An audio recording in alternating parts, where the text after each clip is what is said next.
Hey guys, this is Stacy Franklin with Artisan Design Concepts, and today I'm going to do a really simple design using the brand new PolyKote hybrid countertop coating from Savage Patriot.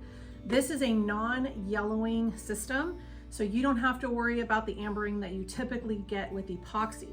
So today, this is a 17 square foot countertop. That's including the edges. I've mixed up 64 ounces of white. I'm using the Savage Patriot white base tint. And then I have 20 ounces of alloy mica powder mixed into this. I'm gonna use a roller and create like a really soft marbling. I'll show you how fast and easy this is.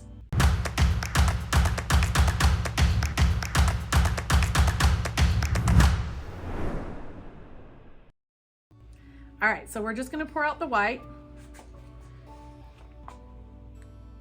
Now this material is really fluid. So unlike epoxy that you've seen me pour in the past, epoxy is so much thicker. This is gonna flow really nice. And I'm just gonna mostly cover this entire surface with the white and push it over my edges and then come in with my alloy.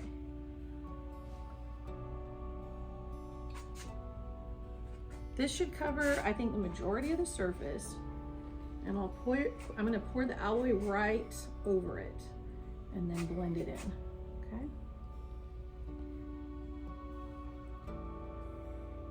Just kind of pouring it evenly, make it a little easier for me to pour it out and wipe it, or move it around, I should say.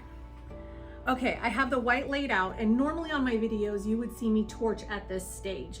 But with PolyKote, this is a hybrid coating. I don't need to torch it. The bubbles will pop themselves and it will self-level without me having to do anything. Can you torch it? Yes. Do I need to? No. So I'm not going to. So now I'm going to take the alloy and I'm going to decide, this is going to be a linear design. Sometimes you see me do geo designs. I'll have other videos for that. I'm just going to kind of pour this gently in some ribbons. Okay. Here we go. Make sure you pour it a little bit off your edge so that way it'll start to flow for you.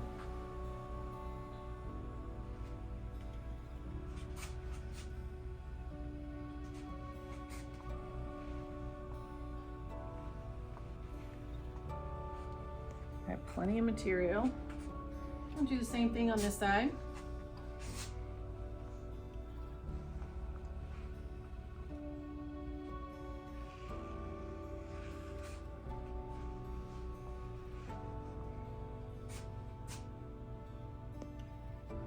Now, because I want some to flow over the edges in the front, I'm gonna make sure that I just pour a slight ribbon near that area that I'm gonna push over.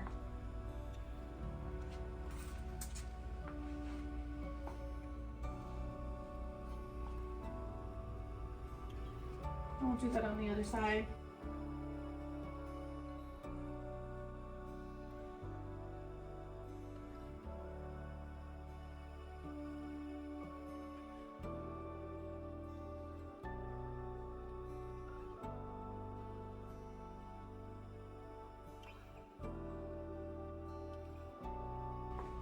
I'm going to pour maybe a skinny little ribbon down the middle here.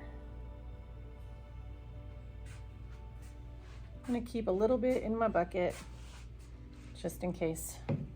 So I'm gonna use this 4-inch roller. I'm gonna prime it first. So I'll come find, you know, maybe some white area here just to get a little bit of material on there.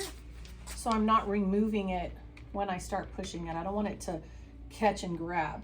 Now, on the camera, I want you to catch this here. Do you see these effects that it's making all by itself? It's starting to sell and break apart. I don't even have to really touch it for it to do that, but we will touch it.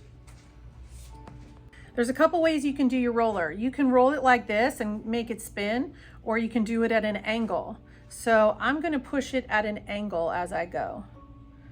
Kind of cutting that gray or that silver in half, pushing it. You see how it's creating that wave, pushing that material? I'm not pushing hard. I really want it to be soft, creating some darker areas, breaking up that silver, pushing it over my edge. I'm gonna do the same thing here. I'm just basically cutting through my veins.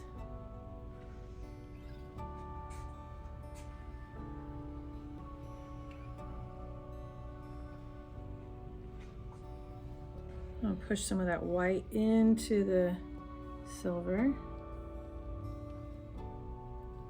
Bring that over off the side. I'm gonna do the same thing. Anywhere that has like a solid color, I just wanna break it up. I'm just gonna push the color into it, wherever I want it to go.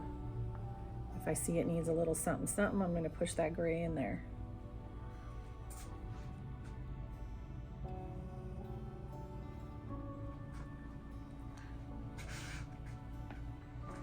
So I'm gonna break this up. I really like what this is doing, but I'm gonna break it up a little bit here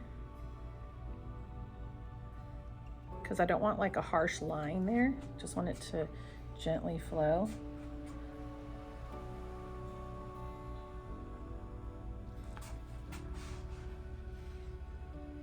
Now in this big void, this white void, I'll leave a lot of that white. But I just want to have a couple little veins that go through there.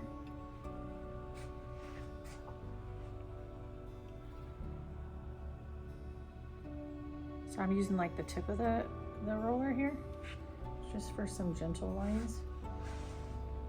I don't have to use the whole roller, nor do I have to go the whole length. We'll come around front, we're gonna do the exact same thing. There we go. Push some of this silver into my white. Isn't that cool how it makes that wave?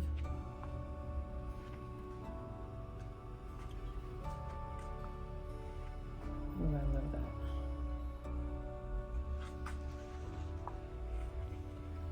Pushing it off that side. Turn it.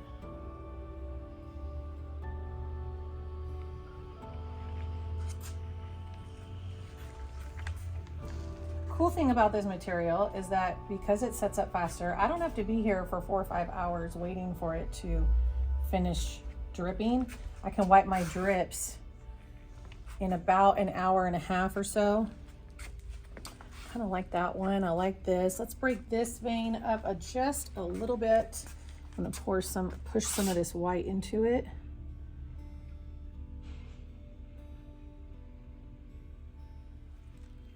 Might take a little of the white off the table and just kind of move it through this vein. Break that up and create some drips there. So if you see something like this, see, I probably pushed my roller a little hard right here and it got a little bit smeary. I can just take a little bit of the drips off my table if I want. See, I got my roller nice and wet. And I can just go right on top of it. Create a nice soft vein there. I can also use a stick to add to it and create like really fine lines if I really wanted to. Let me show you what that looks like. So what I'm gonna do is I'm gonna take a little of the leftover alloy here. And you can take a stick. You can drag it straight through. And it'll stay that fine line. If you want to keep blending it, you can. So don't be afraid of it. Just make it do what you want it to do. It'll start fighting itself and creating really cool cells all by itself. Okay, so for edges, let's say right here I want a little something something. I could just scoop a little color, just kind of pour it on, so that way it has a design there, you know, and just move my stick through so that way it makes sense why there's that color there. Just creating those fine lines. I'm not even adding anything to my stick. I'm just pushing it through.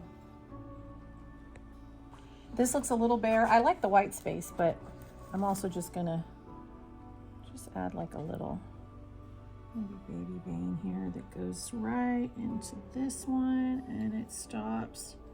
I can pull this through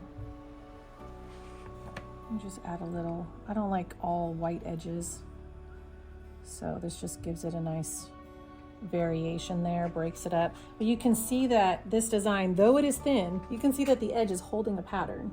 It's not just falling right off. And everything that I already moved my roller through is holding and not moving hardly at all. 5 minutes. I think that's how long it really took me. Maybe 10 if I'm giving myself a lot here. I was able to lay this down, move it around, address the edges, add in little veins, and I'm done. PolyKote Countertop Hybrid coating from Savage Patriot is my new favorite. It is non-yellowing. It has a fast cure time. I'm able to pour the clear coat on it tomorrow. And look at the effects that you get. Check this out, you guys. Look at now that it has a minute to settle. All of this selling. I think I'm gonna try this for a hammered look and see what I can do with it.